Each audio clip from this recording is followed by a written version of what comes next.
Hi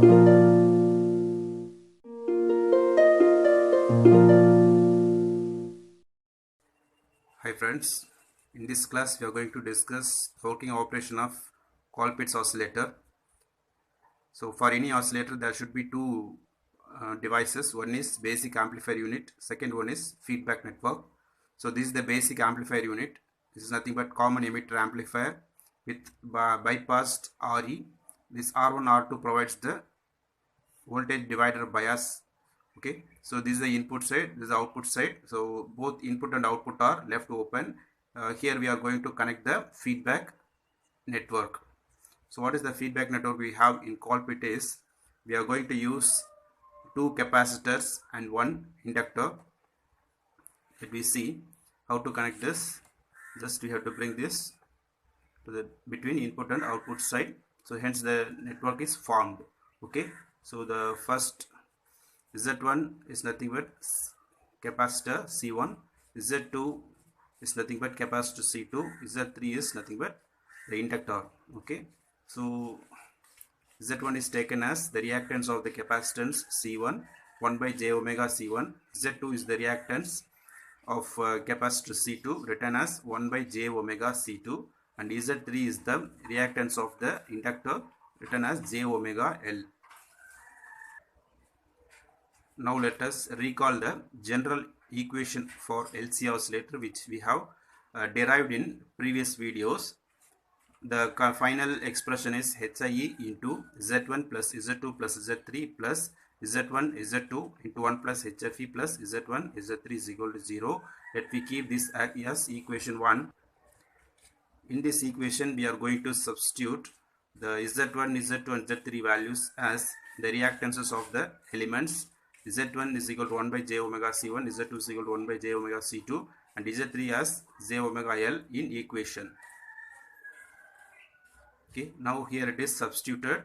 So HIE in the place of Z1 I am replacing 1 by j omega C1. Similarly for Z2 1 by j omega C2, for Z3 j omega L plus Z1 and Z2.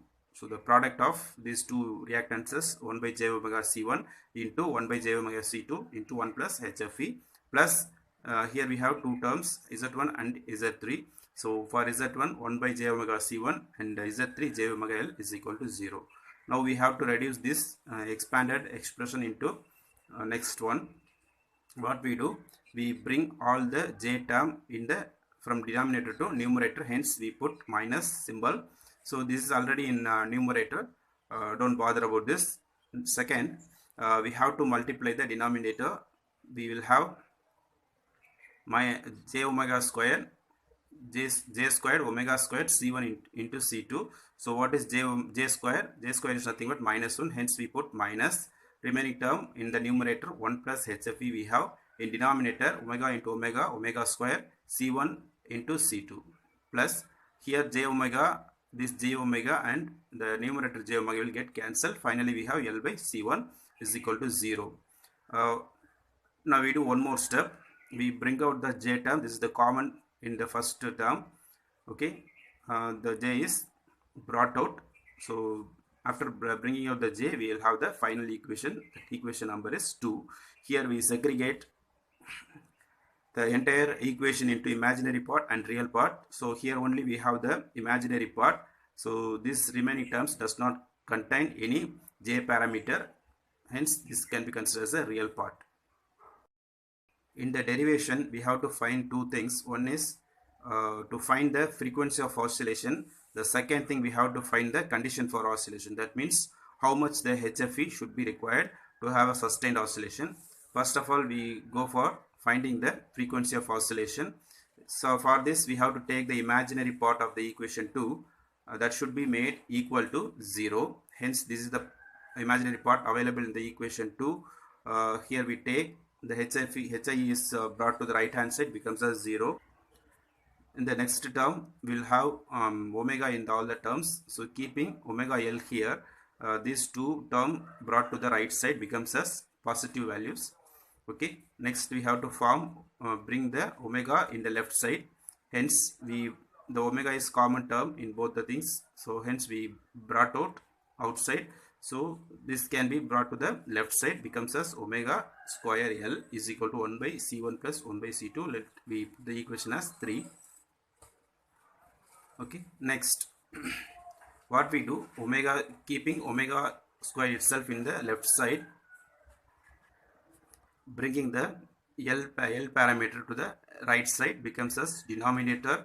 Already we had 1 by C1 plus 1 by C2. This is the series combination of capacitance, hence I make 1 by C equivalent. Okay, so finally the making the square root on the both the sides, we'll have omega is equal to 1 by root of CEQ into L, where 1 by CEQ is equal to 1 by C1 plus 1 by C2.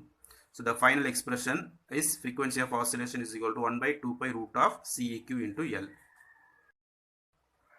The next thing we have to find is finding the condition for oscillation. That means we are using the basic amplifier unit, a basic common emitter amplifier. The HFE should be maintained in some value so that we can get the sustained oscillations. For this we are taking the real part of the equation 2 and made to equal to 0.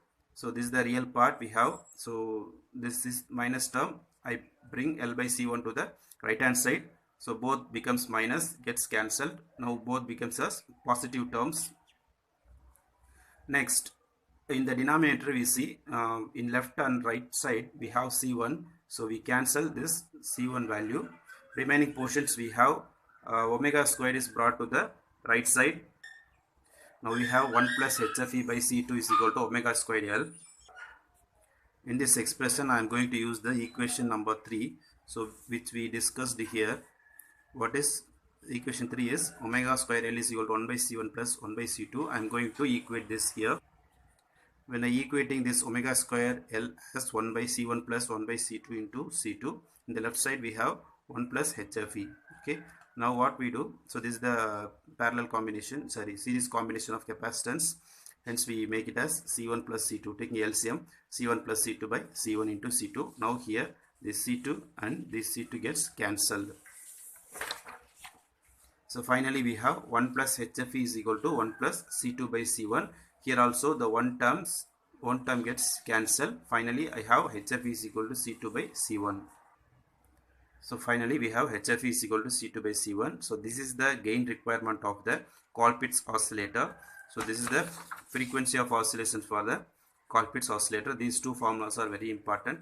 When the problems are asked in this type of questions, we have to use these two formulas to obtain the results. Thank you.